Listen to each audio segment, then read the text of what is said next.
Olá, bom dia, seja muito bem-vindo. São 11 horas pelo horário de Brasília e a partir de agora você acompanha comigo as notícias do Brasil e do mundo desta sexta-feira. E eu começo falando de saúde. Olha só, um laboratório do interior de São Paulo identificou o primeiro caso de uma nova variante da Omicron no Brasil. O primeiro caso da nova variante XBB.1.5 do coronavírus, conhecida como Kraken, foi detectado em uma mulher de 54 anos, moradora do município de Indaiatuba, interior de São Paulo. A amostra foi coletada em 9 de novembro de 2022 por meio de um sequenciamento genético. A identificação no Brasil foi feita pela Rede de Saúde Integrada DASA. Não foram divulgadas informações sobre o estado de saúde da mulher. A OMS já havia feito um alerta sobre o aumento de casos da nova cepa da Omicron na Europa e nos Estados Unidos e afirmado que a subvariante é a versão mais transmissível da Covid-19 identificada até o momento.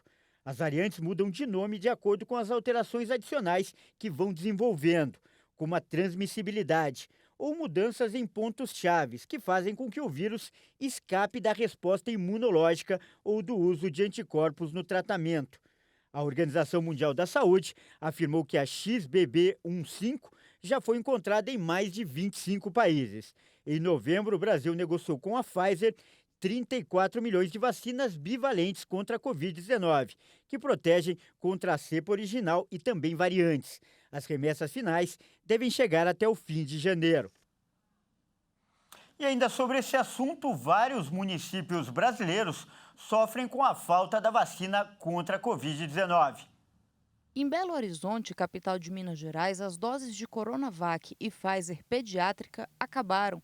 E nesta quarta-feira, a vacinação de crianças de 3 a 11 anos foi suspensa. A Prefeitura da capital mineira informou que o último lote de doses de vacina contra a Covid-19 foi recebido no fim de novembro e aguarda nova remessa para retomar a vacinação das crianças.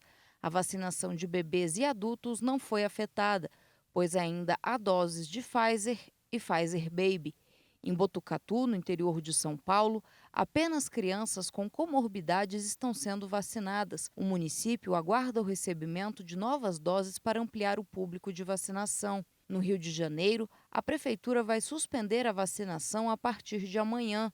Não há doses para as pessoas com mais de 12 anos. Nesta quinta-feira, o secretário de Saúde do município, Daniel Sorans, se reuniu com a ministra da Saúde, Nízia Trindade, para discutir o assunto. Segundo Daniel Sorans, o Ministério da Saúde sinalizou que tem vacinas em estoque e vai enviar 1 milhão de doses para a Prefeitura do Rio de Janeiro até o fim da semana. Com isso, a vacinação de adultos poderá ser retomada até terça-feira. O Ministério da Saúde informou em nota que a próxima entrega de vacinas contra a Covid-19 para o público de 5 a 11 anos está prevista para o primeiro trimestre. Até março, a Pfizer-BioNTech deve enviar 69 milhões de doses de imunizantes.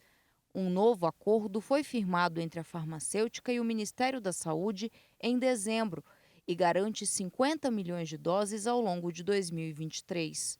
Nós entendemos que a pandemia da Covid não acabou e a melhor estratégia que temos para prevenir a Covid chama-se vacina.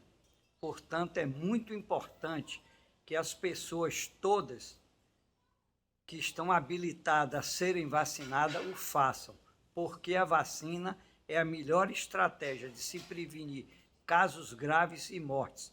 Infelizmente, estamos vendo em vários estados brasileiros a falta de vacina, sobretudo para crianças. Portanto, eu espero que agora o Ministério da Saúde, com o novo governo, resolva esse problema imediatamente para que não faltem as vacinas tão importantes para a prevenção da Covid-19. E eu mudo de assunto agora para falar de transportes. As prefeituras de São Paulo e do Rio de Janeiro vetaram o transporte de passageiros por moto da Uber.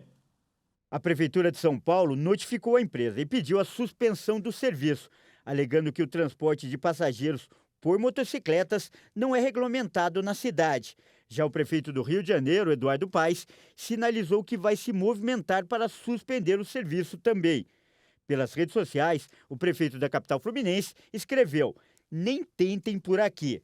Um decreto municipal de setembro de 2020 regulamentou a profissão de mototaxista no Rio de Janeiro, com o objetivo de organizar um meio de transporte que operava na informalidade.